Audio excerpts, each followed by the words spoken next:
तो बिस्मिल्लाहिर्रहमानिर्रहीम, अस्सलाम वालेकुम दोस्तों, बिलाल कॉन्सेप्ट्स में आप सबको खुशामदीद। आज हम जो टॉपिक डिस्कस करने वाले हैं वो है आपका SCO, यानी कि आपका शंघाई कोऑपरेशन ऑर्गेनाइजेशन CSS आपका 2000 जो आपका 19 में पेपर हुए उसके अंदर भी इसके ऊपर सवाल आ चुका है। ठीक है, और हर साल तकरीबन एक साल छोड़ के दूसरे साल आते देखा है मैंने आपका SCO पे सवाल, क्योंकि ये एक इम्पॉर्टेंट ऑर्गेनाइजेशन है आपकी, जो कि जनवरी 15 2001 को बनाई गई थी। इसके जो मेंबर्स हैं आपका China, Kazakhstan, Kyrgyzstan, Tajikistan, Uzbekistan, India, Pakistan, और जो है ना आपका इंडिया और पाकिस्तान ने आपका जून 2016 में इसको रेटिफाई किया। यहाँ पे समझने की बात यह है कि आपका चाइना हो गया और आपका इंडिया हो गया और पाकिस्तान हो गया, ये तो एक अलग अलग कंट्रीज़ हो गए। ठीक है, इनके अलावा यहाँ पर जो आपका कज़ाकिस्तान, किर्गिस्तान, ताजिकिस्तान, उज़्बेकिस्तान, ये आपके जो है सेंट्रल एशियन रिपब्लिक्स हैं, सारे एक साथ हैं, सबका बॉर्डर एक दूसरे के साथ लगता है। तो ये समझे एक जो है ना वो बॉर्डर शेयर किए हुए हैं सारे कंट्रीज़ ने, और इन सबको मिलके एक ऑर्गेनाइजेशन बनाई गई है। ठीक है, और ये आपका जो है ना वो फ्यूचर में बात की जाती है कि ये फ्यूचर में नेटो के आमने सामने हो सकता है, क्योंकि आपको पता है नेटो का जो हेड है वो आपका US है, और जो आपका SCO का जो हेड है वो आपका कौन है, चाइना।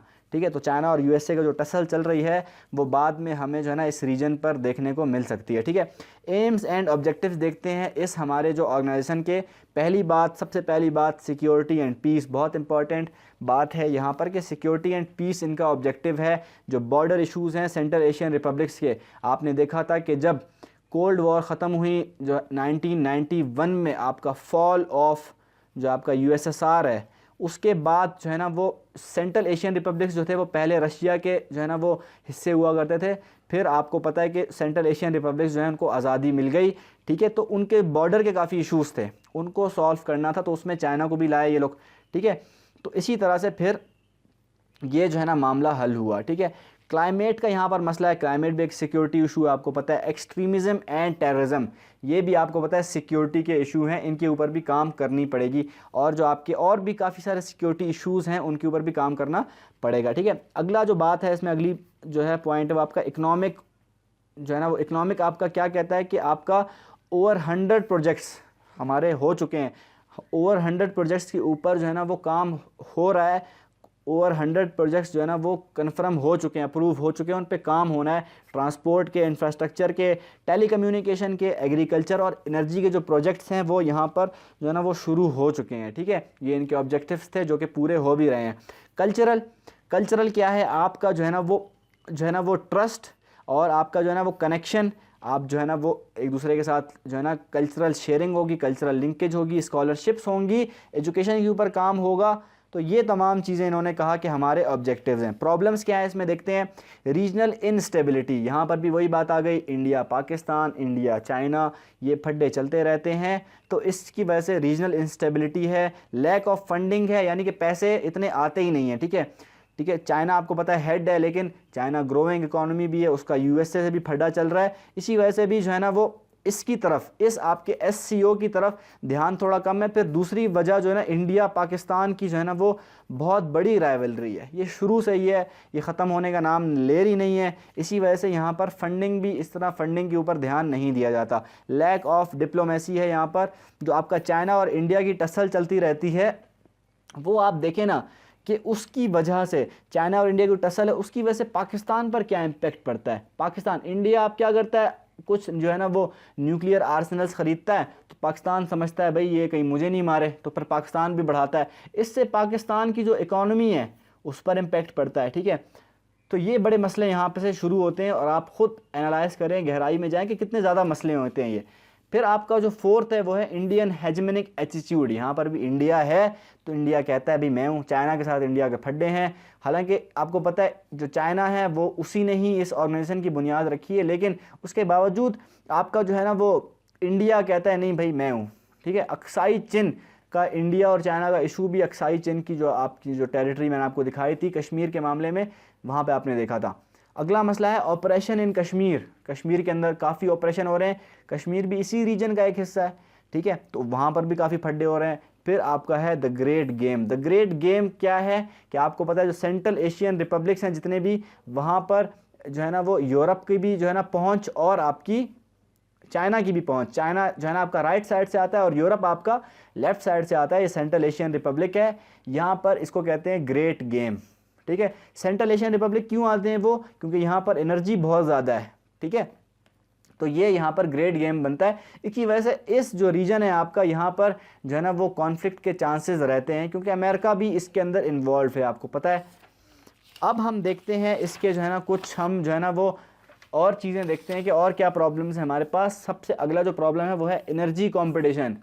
वही अगली इसी पॉइंट से, ग्रेट गेम से निकला ये पॉइंट कि एनर्जी कंपटीशन है यहाँ पर चाइना का, यूएसए का, चाइना और यूरोप का, ठीक है। क्योंकि आपको पता है जो यूएसए है वो सेल्फ सफिशिएंट है, उस अपनी जितनी वो एनर्जी बनाता है वो उसके लिए काफ़ी है, वो ना एनर्जी लेता है ना किसी को देता है, ठीक है। तो ये एनर्जी कंपटीशन यहाँ पर है, फिर भी यूएसए का यहाँ पर कंसर्न है बहरहाल, क्योंकि यूरोप जो है ना वो यूएसए का अलाय है, ठीक है ना। इसीलिए ट्रेड डेफिसिट है यहाँ पर, ट्रेड होता ही नहीं है। आपको मैंने पहले बताया वर्ल्ड बैंक के मुताबिक जो आपका 32 बिलियन डॉलर्स का ट्रेड होना चाहिए था, जो कि सिर्फ 2 बिलियन डॉलर्स का ट्रेड होता है सालाना। तो ये तो बहुत ही कोई जो है ना ख़राब बात हो गई। ट्रस्ट डेफिसिट है, आपको पता है इंडिया पाकिस्तान का ट्रस्ट डेफिसिट है, इंडिया चाइना का ट्रस्ट डेफिसिट है। बार बार वही बातें हैं, बस आपने उनको घुमा के जो है ना अपने हिसाब से कर देना है, आपने जो है ना वो यही काम करना है, ठीक है। बार बार बातें वही हैं आपकी, बस उनको आपने मोल्ड करना है अपने हिसाब से।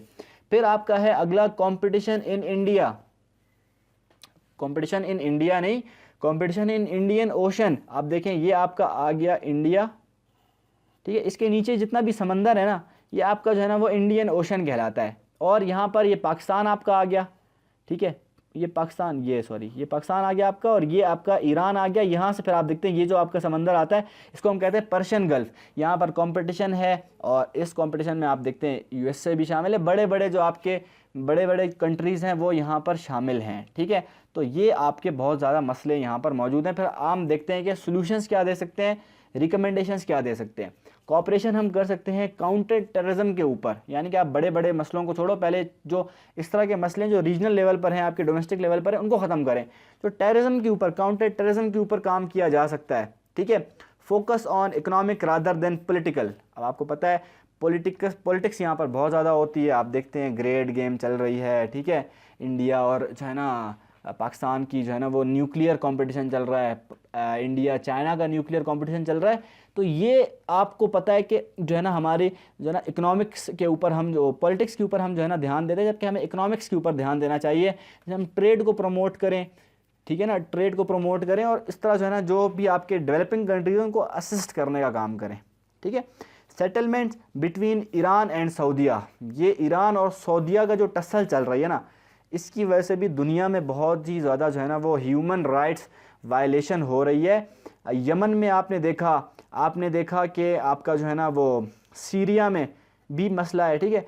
तो यहाँ पर जो है ना ईरान और सऊदीया की टसल चलती रहती है, ठीक है। तो इनको चाहिए, एससीओ वालों को चाहिए कि सब मिल के ईरान और सऊदीया का जो मसला है, फड्डा है, उसको सॉर्ट आउट करें, ताकि जो है ना वो पाकिस्तान की भी फेवर में ना ये बात, क्योंकि पाकिस्तान और ईरान का बॉर्डर मिलता है, और पाकिस्तान और सऊदीया भी जो है ना वो आपस में जो है ना अच्छे जो है ना फ्रेंड्स हैं, और ईरान और पाकिस्तान भी फ्रेंड्स हैं। तो इससे पाकिस्तान को ये फ़ायदा होगा अगर इन दोनों का मसला हल हो गया, सीरिया में भी अमन होगा, बहुत से फ़ायदे होंगे। इंक्रीजिंग फ़ंड्स, ये तो सबका ही आ गया, सबको ही होता है ये कि फ़ंड्स इंक्रीज़ करें। प्रॉब्लम्स में भी सबके है ये कि फ़ंड्स नहीं है आपके पास, और सोल्यूशन में भी आ जाता है कि आपने फ़ंड्स को इंक्रीज़ करना है, ठीक है। सोशो कल्चरल लिंकेजेस बनाएंगे, ये बातें हम कर चुके हैं, ज़्यादा मैं नहीं कहता कि गहराई में जाने की ज़रूरत नहीं है। सोशो कल्चरल लिंकेजेस क्या होते हैं, इकोनॉमिक लिंकेजेस बना सकते हैं, इसमें ट्रेड, इंफ्रास्ट्रक्चर, आप रूट्स बना सकते हैं अपने, ठीक है। रिजॉल्विंग कश्मीर इशू, कश्मीर को लाजमी रिजॉल्व करना चाहिए ताकि इंडिया और पाकिस्तान दोनों का फ़ायदा हो ना इसमें, ठीक है। इनके बीच में आपको पता है बायलैटरल ट्रेड होगा तो कितना आपका 32 बिलियन डॉलर्स तक ट्रेड पहुँच सकता है, लेकिन कश्मीर की वजह से ये ट्रेड होता ही नहीं है, फड्डे चलते रहते हैं, लड़ाइयाँ, काफ़ी मसले हैं। तो कश्मीर का इशू सॉल्व करना चाहिए ताकि रीजनल स्टेबिलिटी को आप जो है ना वो प्रमोट कर सकें। डिप्लोमेटिक लिंकेजेस हों, मैंने फिर आपको बता दिया कि जो आपका देखें ये पाकिस्तान है ना, और ऊपर आपका चाइना है, यहाँ से आपका सीपैक आता है। तो मैंने आपको बताया कि सीपैक के 3 रूट्स हैं, ठीक है, एक बीच में है, एक यहाँ पर है, एक जो है ना आपका वो। तो ये इंडिया को यहाँ से आप रूट्स दे सकते हैं, ये आपकी डिप्लोमेटिक लिंकेजेस आ गए। तो फिर इंडिया को जब आप यहाँ से रूट्स देंगे तो आप इंडिया को जो है ना वो कंट्रोल भी कर सकते हैं, उसका जो इन्फ्लुएंस है उसको भी आप जो है ना वो काउंटर कर सकते हैं।